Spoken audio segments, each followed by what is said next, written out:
Bismillahirrahmanirrahim. Hello, dears, how are you?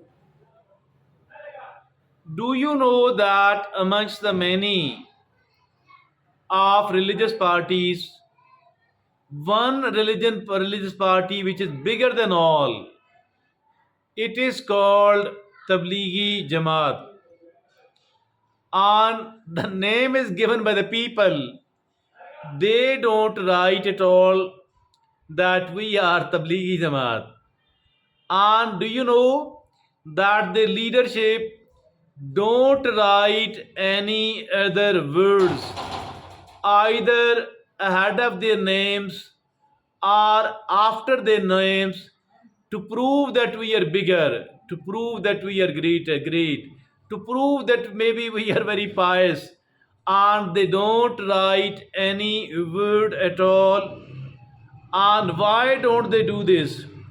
While other people, ulama, and mashayikh, and the so-called peers and mashayikh, they write so many other words along with their names, earlier than their names and after immediately of their names as well. Why and what types of words are these?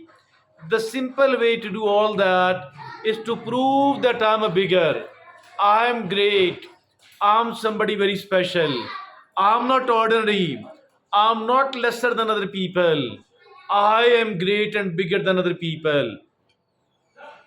I should be revered.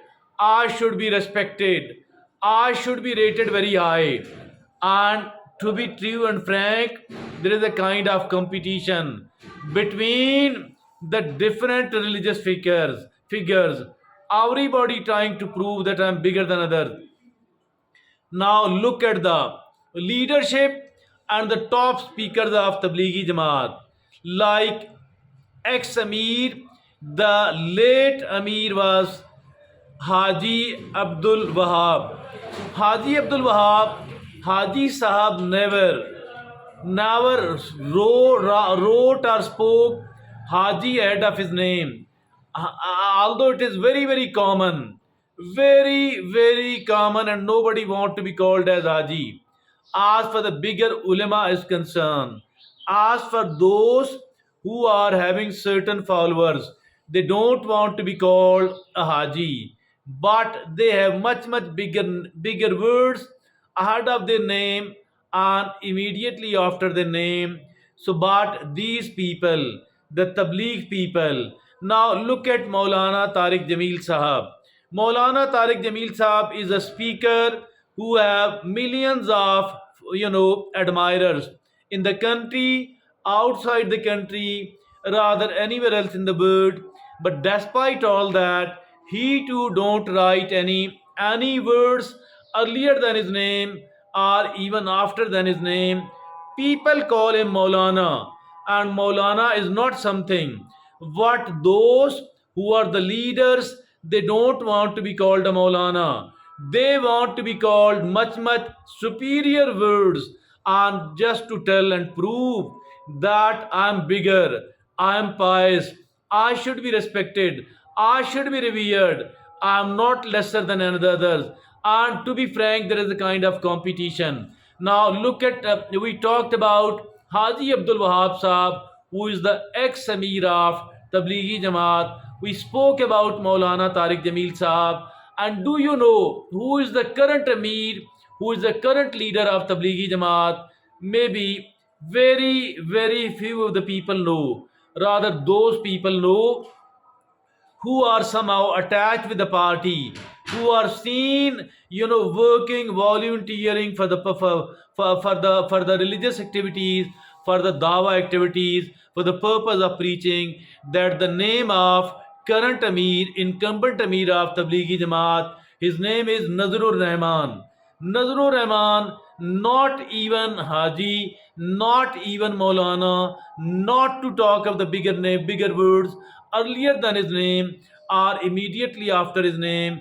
And that is why every time there is a kind of gathering and the people, the leaders, the ulama have to speak in front of them, even the name of the speaker is not disclosed. rather only one sentence is used there, that bayan hoga. Like bayan there in that mean that there will be a speech, there will be a conversation, and conversation actually motivating the people to come to Allah and to somehow be a totally be a compliant to Allah and be a practicing Muslim. I think that no, not even the name of the speakers is declared, rather only one sentence, that bayan hoga, there will be conversation and speech. And I think they don't prove at all that we are bigger, that we are superior. Rather, they people are trying to prove that Allah subhanahu wa ta'ala is bigger. We are smaller. We are nothing. We are weaker. And we are those very vulnerable, very weak. And immediately after death, we do have to appear in front of Allah, and we do have to answer the kind of life we have been living. They don't call themselves as the bigger or a great person at all. Rather, they are always trying to prove that I'm smaller, I'm too small, I am a very humble man. And only if Allah subhanahu wa ta'ala grant me forgiveness, I will be very happy. I will be very successful if at all Allah subhanahu wa ta'ala pardons me, pardon my sins, and make me one of those people who were forgiven by Allah subhanahu wa ta'ala. I think that is the true way, and that is the only way that we can become a pious person. That we can somehow invoke the blessings of Allah subhanahu wa ta'ala, and we can somehow seek a true forgiveness from Allah subhanahu wa ta'ala. I think that is something very much important to be considered.